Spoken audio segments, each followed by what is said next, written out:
ओम शांति। 23 जुलाई 2024 की साकार मुरली है। बाबा कहते हैं, मीठे बच्चे, तुम्हें टाइम पर अपने घर वापस जाना है, इसलिए याद की रफ्तार को बढ़ाओ। इस दुखधाम को भूल शांति धाम और सुखधाम को याद करो।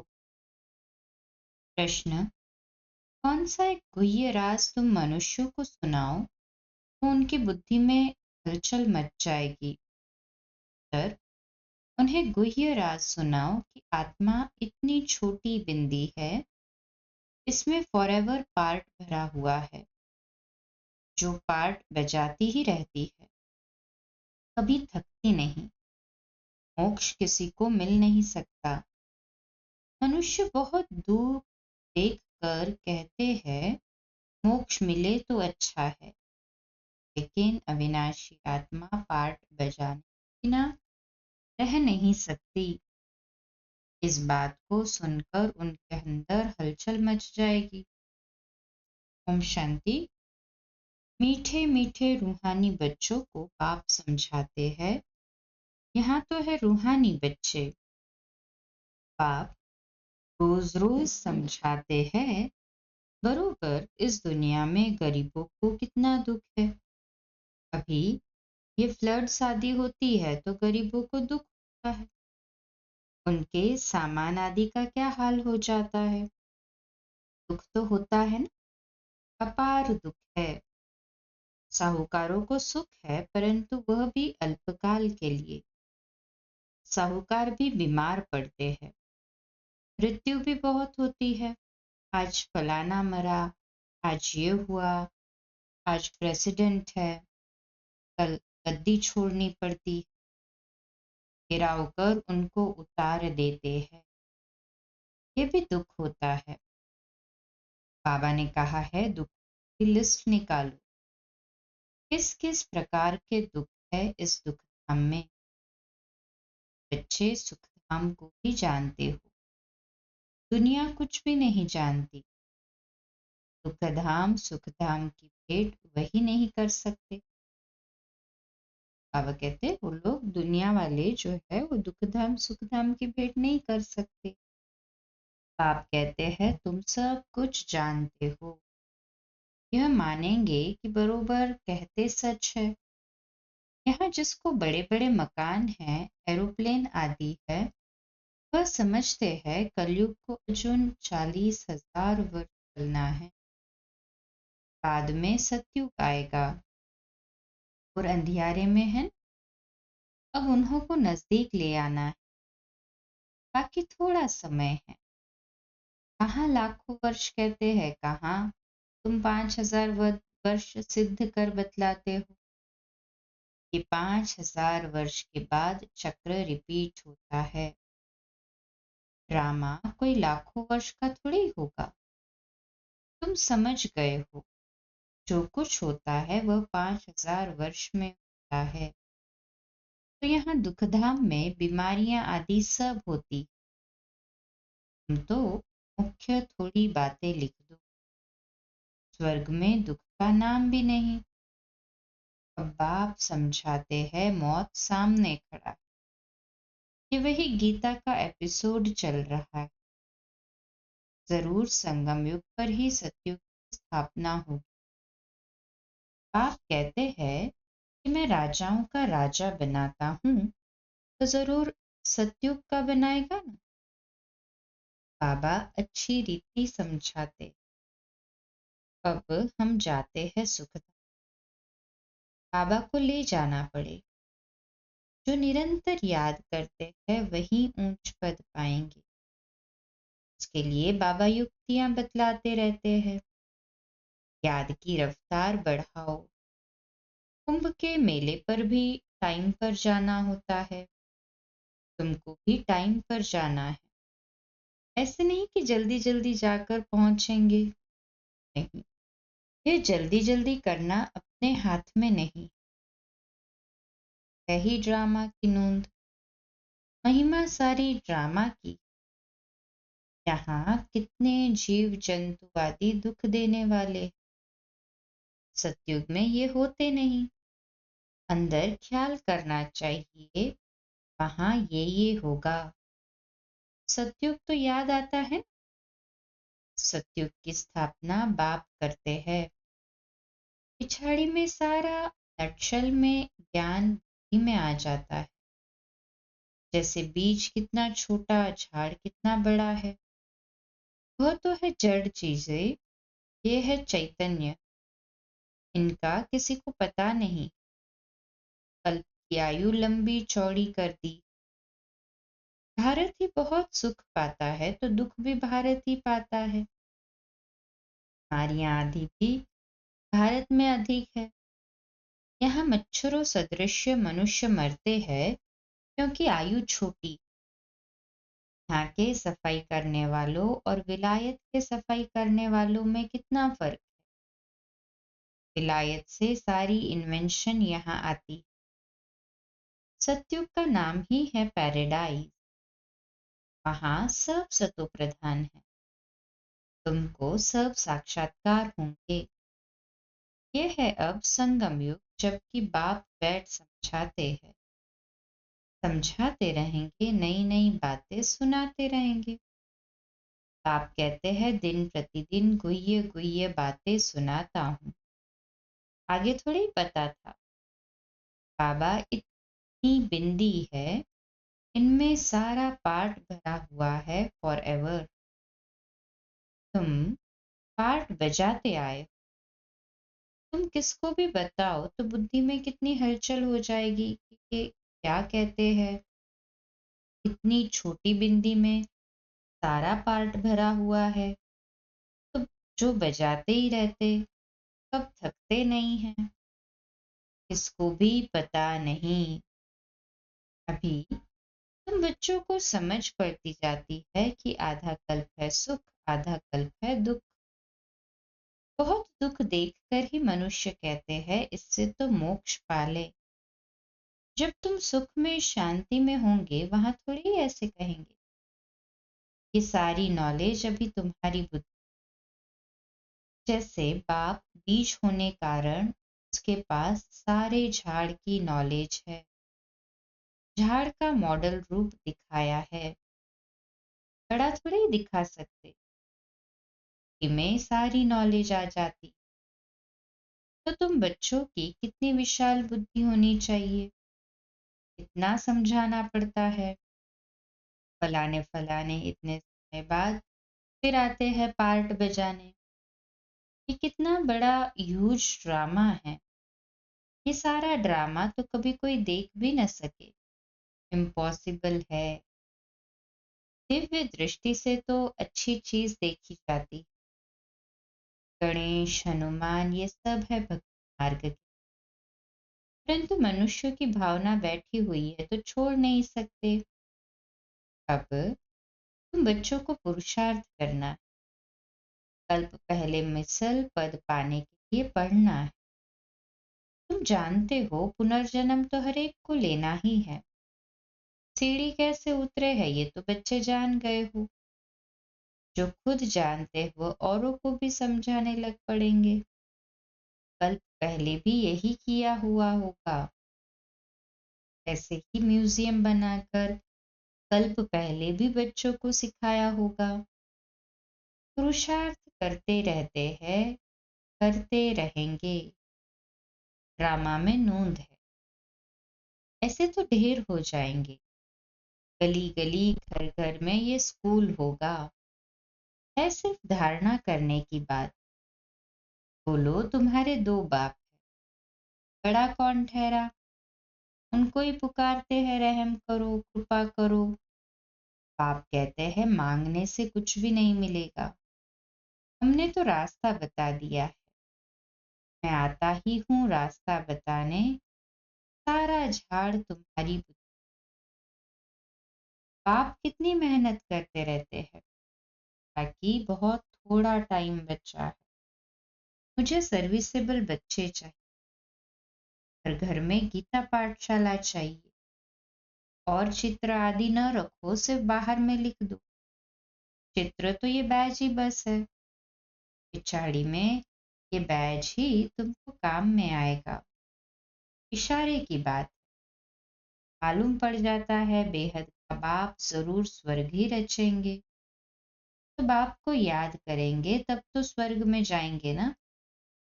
ये तो समझते हो हम पतित है, याद से ही पावन बनेंगे और कोई उपाय नहीं। स्वर्ग है पावन दुनिया। स्वर्ग का मालिक बनना है तो पावन जरूर बनना है। स्वर्ग में जाने वाले फिर नरक में गोते कैसे खाएंगे। इसलिए कहा जाता है मन मना भव।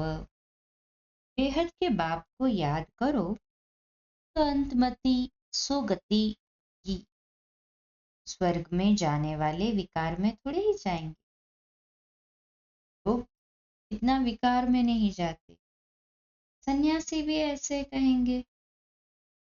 सन्यासी भी ऐसे तो नहीं कहेंगे कि पवित्र बनो, क्योंकि खुद ही शादियां कराते हैं। वे गृहस्थियों को कहेंगे मास मास में विकार में जाओ।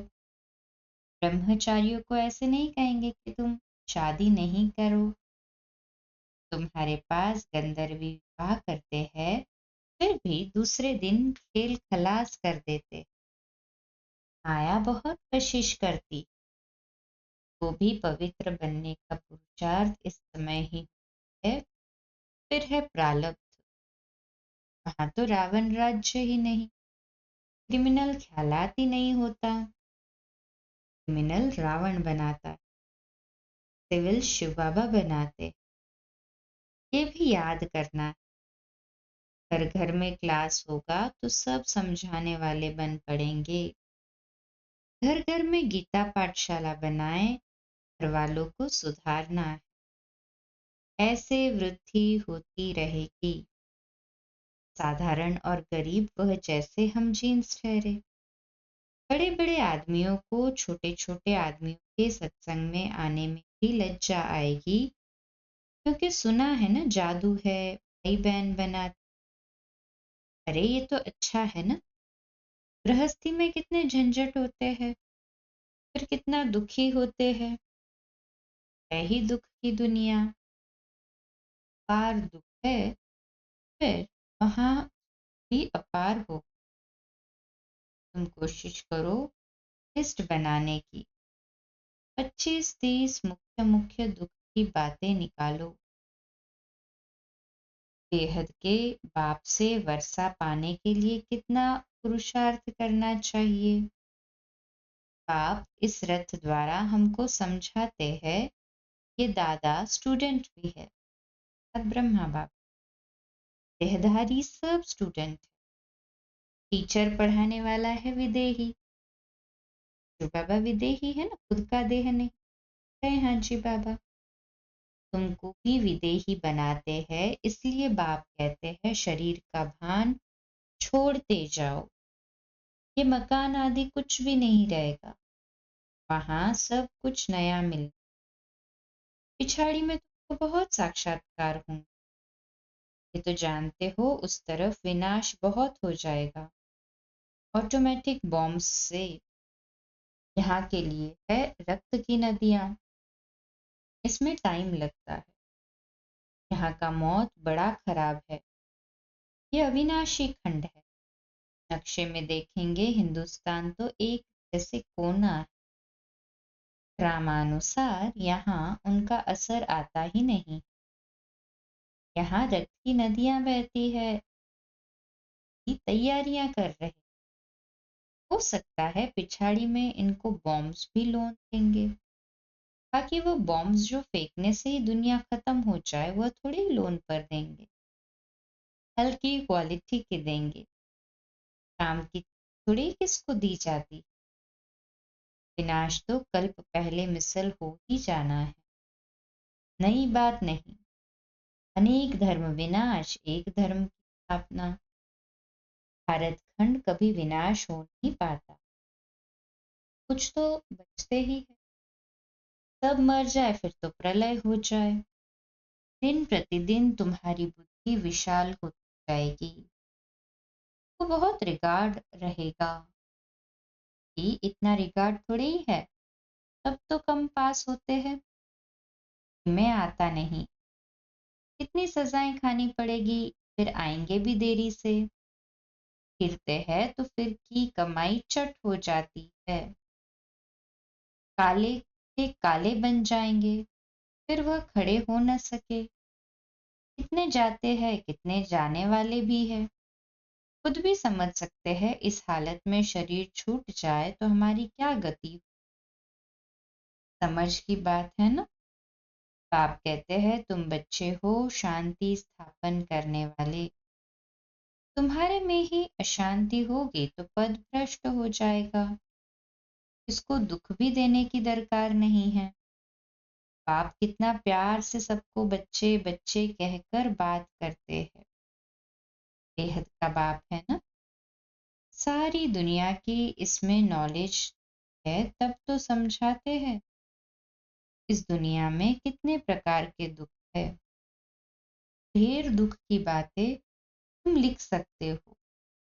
जब तुम ये सिद्ध कर बताएंगे तो समझेंगे कि ये बातें तो बिल्कुल ठीक।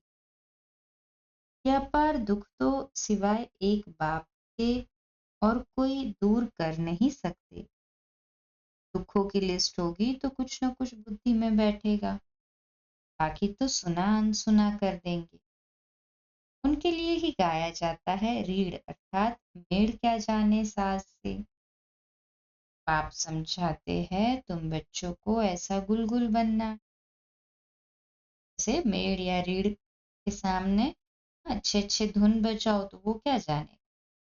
तुमको भी गुलगुल बनना है। बुद्धि में नहीं है, वो क्या समझेंगे क्या बन। कोई अशांति गंदगी नहीं होनी चाहिए। अशांति फैलाने वाले देह अभिमानी ठहरे, उनसे दूर रहना। छुपा बाबा कहते हैं, जो अशांति फैलाते देह अभिमानी है, दूरी बना रखो। छूना भी नहीं है। अच्छा, मीठे मीठे सिकिलदे बच्चों प्रति माता पिता बाप दादा का याद प्यार और गुड मॉर्निंग। रूहानी बाप की रूहानी बच्चों को नमस्ते। रूहानी बच्चों के रूहानी पिता बाप दादा को याद प्यार गुड मॉर्निंग और नमस्ते। वाह बाबा वाह, शुक्रिया बाबा शुक्रिया। धारणा के लिए मुख्य सार। पहले पॉइंट, जैसे पढ़ाने वाला टीचर विदेही है, उसे देह का भान नहीं, ऐसे विदेही बनना है। शरीर का भान छोड़ते जाना है। क्रिमिनल आय को बदल सिविल आय बनाना। दूसरे पॉइंट, अपनी बुद्धि को विशाल बनाना है। सजाओं से छूटने के लिए बाप का व पढ़ाई का रिगार्ड रखना है। कभी भी दुख नहीं देना है, अशांति नहीं फैलानी। आज का मीठान, ब्राह्मण जीवन की नेचर, ब्राह्मण जीवन की नेचुरल नेचर द्वारा पत्थर को भी पानी बनाने वाले मास्टर प्रेम के सागर भव। आज का सुमा है, मैं मास्टर प्रेम के सागर मैं मास्टर प्रेम कर विश्लेषण। जैसे दुनिया वाले कहते हैं कि प्यार पत्थर को भी पानी कर देता है, ऐसे आप ब्राह्मणों की नेचुरल नेचर मास्टर प्रेम का सागर है। आपके पास आत्मिक प्यार, परमात्मा प्यार की ऐसी शक्ति है जिससे भिन्न भिन्न नेचर को परिवर्तन कर सकते हो। जैसे प्यार के सागर ने अपने प्यार स्वरूप अनादि नेचर से आप बच्चों को अपना बना लिया, ऐसे आप भी मास्टर प्यार के सागर बन विश्व की आत्माओं को सच्चा निस्वार्थ आत्मिक प्यार दो, तो उनकी नेचर परिवर्तन हो जाएगी। स्लोगन, अपनी विशेषताओं को स्मृति में रख उन्हें सेवा में लगाओ, उड़ती कला में उड़ते रहेंगे। आज का स्वमान है, मैं मास्टर प्रेम कर आत्मा हूँ। आज का विचारा, अगर कोई आपके सहयोगी भाई व बहन परिवार की आत्माएं बेसमझी व बालहट से अल्पकाल की वस्तु को सदाकाल की प्राप्ति समझ अल्पकाल का मान, शान, नाम व अल्पकाल की प्राप्ति की इच्छा रखती है, तो दूसरे को मान देकर के स्वयं निर्माण बनना यही परोपकार है। देना ही सदा के लिए देना है। अच्छा, कम बोलो, धीरे बोलो, मीठा बोलो, सत्य बोलो, सोच समझ कर बोलो। नित्य भाव, मान भाव, बलवानी। आज का नया दिन आप सबको मुबारक हो, मुबारक हो, मुबारक हो। शुभ दिवस। ओम शांति।